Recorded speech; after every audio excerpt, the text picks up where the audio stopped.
জামাত ইসলামের একজন সংসদ সদস্য আমির হামজা সাহেব সম্প্রতি সময়ে একটি বক্তব্য দিয়েছেন। এই যে ৭৭ জন, আমরা চরমনার একজন আছে ৭৮ জন, আর একটা যেহেতু বাকি আছে শেরপুরে একটা, এটা ৭৯ জন। এই ৭৯ জন মিলে আমরা আশা করছি আগামীতে বাংলাদেশে এই যে বাকি এখনো ২১২ জন আছে, আমরা এই মসজিদের ভেতরে বসে বলছি ১০০% চেষ্টা চালাবো এই ৭৯ জন মিলে ওনাদেরকে তীরের মতো সোজা করে রাখি।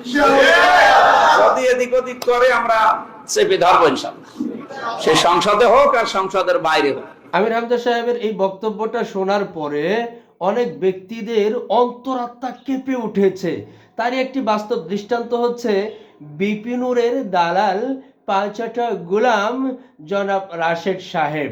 মনে করেন জাতীয় সংসদে যাবে, এই যে আমির হামজা, সে আপনার সংসদে গিয়ে কি করবে? সে সংসদে গিয়ে কোরআন থেকে তেলাওয়াত শুরু করবে। এখন স্পিকার কি করবে? স্পিকার তাকে কি থামাইতে পারবে? যখন থামাইতে যাবে তখন বলবে যে এই যে দেখো কোরআনের তেলাওয়াত, আমাকে কোরআন চর্চা করতে দিচ্ছে না জাতীয় সংসদে। আজকে সংসদকে কি তারা বানিয়েছে আপনি এখন তো জনগণ অনেকে বুঝতেছে না, আমাদের জেনজি অনেকে বুঝতেছে না। কি বুঝিলেন মিয়া ভাই? জামাত ইসলামের সংসদ সদস্য যারা আছে তাদের পিছনে কেবলমাত্র শাহবাগী মাগিরা না, এই সমস্ত মাগিদের সন্তানেরাও আছে। বুঝছেন নি মিয়া ভাই? সারা জীবন মনে করেন যে মাদ্রাসা পড়ুয়া ছাত্র, আলেম, ওলামা তাদের সিম্পিতি অর্জন করার জন্য অনেক সময় দেখছি হুজুরদেরকে নিয়ে হুজুরদের পক্ষে অনেক বক্তব্য দিয়েছে।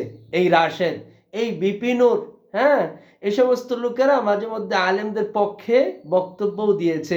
কিন্তু এখন দেখেন, জামাত ইসলাম যখন আসন পেয়েছে, সংসদে যখন তারা স্থান নিতে পেরেছে, তখন জামাত ইসলামের বিপক্ষে কথা বলতে গিয়ে কোরআনের বিপক্ষে কথা বলতেছে। এখন এই সমস্ত লোকদেরকে যদি আমি বলি যারা হচ্ছে শাহবাগী, সে সমস্ত মাগিদেরই সন্তান, আমার কি গুনাহ হবে? প্রিয় ভাইয়ারা আমার, আপনাদেরকে একটা ভুল ভাঙাই দিই। মাগি কিন্তু শব্দটা গালিসূচক না, এটা বরিশালের একটা ভাষা। মাগি, মাতারি, সেই হিসাবে আমি বলতেছি শাহবাগী মাগিদেরই সন্তান এই রাশেদরা। এটা কি আমার ভুল হচ্ছে? মোটেও না।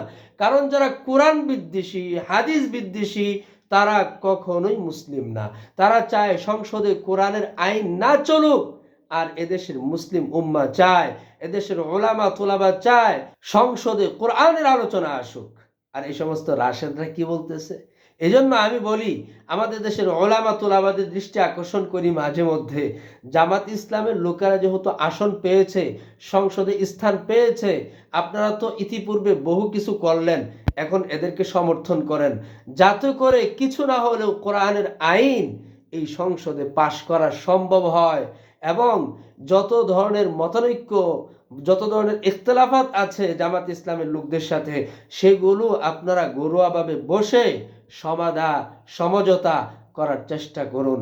এভাবে পাবলিক সোসাইটিতে জামাত নিয়ে কথা বলতে যায়েন না। কারণ এদেশে যত শাহবাগী, এথিস্ট, হিন্দুত্ববাদে বিশ্বাসী, বৌদ্ধত্ববাদে বিশ্বাসী, সবাই চায় এদেশটাতে ইসলাম যাতে কায়েম না হয়, ইসলাম যেন ধুলোয় মিশে যায়, মুসলিমরা যেন এদেশে কোনোভাবেই কথা বলতে না পারে।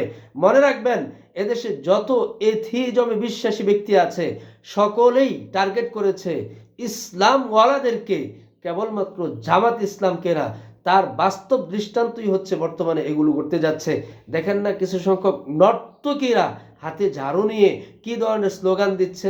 এই স্লোগানটা কেবলমাত্র একটা দলীয় উপরে ট্যাগ লাগাই দিচ্ছে না, বরং পুরা ইসলাম দলটার উপরে তারা ট্যাগ লাগিয়ে দিচ্ছে। এগুলো আপনাদের বুঝতে হবে। এখনো যদি না বুঝেন তাহলে মার খাওয়ার জন্য প্রস্তুত হয়ে যান।